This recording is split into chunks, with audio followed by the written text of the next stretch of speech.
On YouTube, 413 Fitness here, and this is a video about high intensity interval training. It combines the use of all-out sprints for about 30 seconds to anywhere between 15 seconds to a minute, and then a cool down period of the same interval.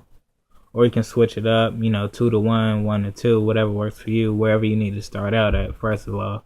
And then you just continue that cycle about 10 to 15 times, and the total workout takes about 15 to 25 minutes max.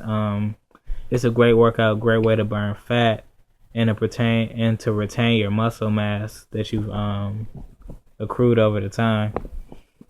And the benefits are it increases your aerobic capacity, which is the amount of oxygen your body can use, or oxygen uptake is increased, so your overall aerobic capacity can increase faster than with low intensity endurance exercise. And if you're not training for a marathon or triathlon, anything like that, I wouldn't suggest doing low intensity steady state cardio, or just walking on a treadmill for an hour or whatever. I call that spinning your wheels. You're working too hard to be going backwards. It's like taking one step forward and 5 steps back, in my opinion. Unless you're a bodybuilder, you're just tracking your calories to the T, and you just need to know how many calories you burned. I mean, it's not beneficial. You're just a person trying to get lean, trying to get ripped, or you're an athlete. Also, it increases your lactic threshold, which is your ability to handle increased levels of lactic acid in your muscles during exercise. And lactic acid is that burning sensation that you get in your muscles, like when you're doing a bicep curl and you get to the top and you just can't, and you just feeling it all in here, just lactic acid buildup. Or even if you're doing sprints and when you start to get tired, that's your mTOR pathways. Or is it MT? Yes, mTOR pathways, and your creatine levels within your body readjusting. It improves your insulin sensitivity, which means your muscles are ready to suck in carbs and glucose and draw it into your muscle. Also, the pump theory. Insulin sensitivity is basically you can not eat more junk food, but you can eat more carbs and have them actually utilized by your body rather than stored as fat. It has an anabolic effect also. Studies show that interval training combined with consuming slightly more calories than you burn creates an anabolic effect, which helps you put on muscle. Who said you can't burn fat and build muscle? The opposite occurs with steady state cardio or low intensity steady state cardio, which is catabolic actually. The reason why that's catabolic is because after a while your body stops. Well, they say that steady state cardio is a better fat burner, which is true, but only for the time that you're actually doing the exercise. With high intensity interval training, you are actually burning calories and fat post workout. So let's say right now I just got done doing high intensity interval training or sprints. I'm still going to be burning calories because my body has to readjust, for one, my oxygen consumption, which is why that's the next topic coming up, EPOC, excess post oxygen consumption. And basically your body is going to be still readjusting, just the same as when you lift weights and you go heavy and you go hard, high volume like I train. Your body is still going to be readjusting hours after your workout, and your body has to use calories, protein, fats, and carbs in order to not reinvent itself, but for lack of better terms, reinvent itself to get you back normal to where you're supposed to be. So that way you can actually eat more calories and more carbs and more protein and more fats on those days. Not an insane amount, just a slight increase. Next topic, like I said, EPOC, excess post oxygen consumption. which is an added bonus to high intensity interval training. It's also known as the afterburn effect.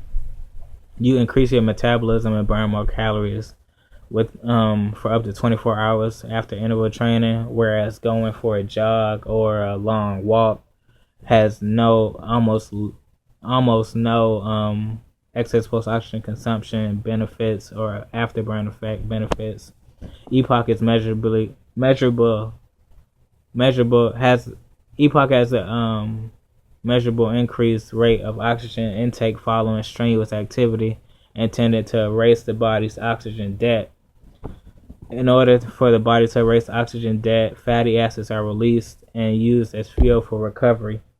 And like I said, vitamin C is a great oxidizer of fat once it hits the bloodstream. If you don't believe me, I'll post a link in the description, which is something I'm going to start doing more, by the way.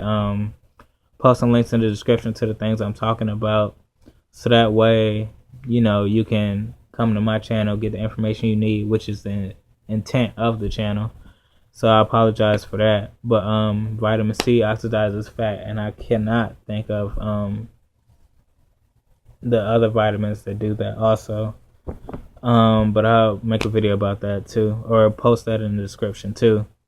In order for the body to erase the oxygen debt, fatty acids are released into the bloodstream and used as fuel for recovery, which is why during sprints you have to slow down and catch your breath and stuff like that. This all happens in the time after a workout is complete. You will not receive this benefit simply by doing steady state cardio. You need to be working out in your anaerobic zone, which is 70 to 85% of your max heart rate, which for me is if I'm not mistaken, I haven't even thought about this in a long time, I think it's 182, I believe. But you can go online and find out. I think you can go to freedieting.com. I think they have that on there too. Or if not, you can just type in max heart rate calculator, and it'll tell you. It goes by your age, height, weight, just the typical measurements: height, weight, age, and stress level. And I think your stress level too. I'm not sure. You need to be working on your anaerobic zone at maximum heart rates to really see the added fat loss benefit. This epoch has been shown to last for over 24 hours, like I said. While this is a great benefit, it also means you need to be allowing yourself plenty of recovery time. So just like when you lift weights, you don't work chest Monday and then work it again Tuesday. Monday, Wednesday, Monday, Thursday, somewhere in between there. You need to allow your body to recover, and especially your legs and your hips. Because when you do sprints, it's an all-out movement. You're really driving with your legs, really, taxing your legs more so. And it's also a great ab workout. But you need to allow proper recovery time in order to really maximize benefits from this, and also workout in general. It also increases your VO2 max, which I made mention of in my prior videos. VO2 max, it increases VO2 max for both high intensity and endurance athletes. So if you're doing sprints and you're an endurance athlete, it has benefits for you also. VO2 max is the max amount of oxygen a person can use at one time. Well, can use and transfer during exercise. You want this number to be high because it enables you to use more fat as fuel instead of glucose. And anytime you're using glucose, it's coming from your muscles, and it can affect muscle gains, which is why bodybuilders don't really do it. But in my opinion, for bodybuilders, some things they do I just don't get, like not the whole bulking thing, I get that, but like the slow, steady state cardio, I don't get that. If you're trying to get lean, why not do this? It has anabolic benefits, but that's just my opinion on it. But you want that number to be high because it enables you to use more fat as fuel instead of glucose. since our fat stores tend to be much higher than glycogen stores, it is preferential to be able to get the highest percentage of fuel from fat during exercise.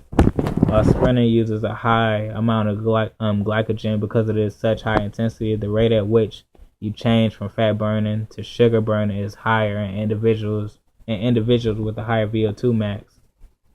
And another vitamin that can help play a part in this is cinnamon chromium biotin. Nature Made makes some. It's in a purple bottle. If you go to Walmart or Kroger, Publix, they have it there. By the way, or you can order it online. Also, metabolic waste. High intensity interval training trains the body to effectively remove metabolic waste from the muscles between intervals. By quickly removing lactic and other byproducts resulting from high intensity exercise, you enable the body to be primed and ready for another bout of high intensity exercise with less rest. So it makes you more ready to go, more get it done, more just of a beast, really, honestly. And these are the last topics. I don't want to make this video too long. It's already 11 minutes. But muscle gains. It boosts muscle gains. Both it boosts your testosterone and your growth hormone levels. Since these hormones are highly responsible for muscle gains and fat loss, you should be doing all you can to keep these levels as high as possible during a bulk or a cut or maintenance, whatever. Not only does it beat conventional cardio as the most effective and efficient form of exercise, it also provides health benefits you cannot get from aerobic exercise, such as HGH boost and like I said, it really gets your body going and increase your muscle mass. That's why if you look at a marathon runner, you look at a sprinter, they look completely different, even though they both are in the cardio business.